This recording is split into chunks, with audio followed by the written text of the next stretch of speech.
என் பேர் S Gautham.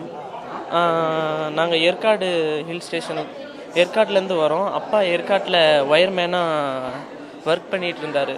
Corona second வேவில் அப்பா இறந்துட்டார். அதனால் எனக்கு வாரிசு வேலை போட்டு கொடுத்தாங்க. இவ்வளோ சீக்கிரமாக வாரிசு வேலை போடுவாங்கன்னு நாங்கள் நினச்சி பார்க்கல. எங்களுக்கு வாரிசு வேலை போட்டு கொடுத்த முதலமைச்சர் ஐயா அவர்களுக்கு நன்றி தெரிவிச்சுக்கிறோம்.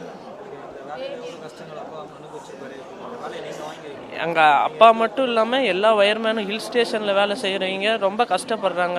நைட்டு தூக்கம் இருக்காது, 4 நாள் கழித்து வருவாங்க. அங்கே ஃபோன் டவர் எதுவுமே எடுக்காது.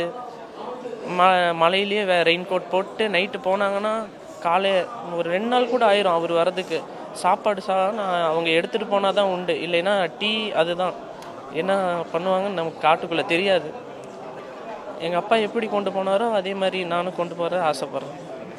என் பேர் அன்னைக்கிளிங்க, ஏற்காடுங்க. ஏற்காடு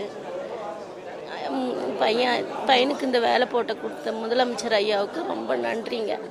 ரொம்ப ரொம்ப நன்றிங்க. ரொம்ப ரொம்ப நன்றிங்க. எங்கள் வீட்டுக்காரர் வேறு தங்கவே இல்லைங்க. வேலைக்கு போயிட்டு ட்ரான்ஸ்ஃபர் கரண்ட் பிடிச்சி இறந்துட்டார். அந்த வேலை தான் இப்போ என் பையனுக்கு போட்டு கொடுத்துருக்குறாங்க கருணி அடிப்படைக்கு. இன்னும் வரைக்கும் வேலை தின வரைக்கும் எந்த வேலைக்கும் போல. புத்த வேலை கிடச்சி இனிமேல் தான் வேலைக்கு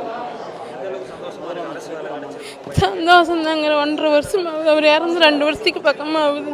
புத்த வேலை கிடச்சிருக்குது. ரொம்ப நன்றிங்க முதலமைச்சருக்கு. நன்றி.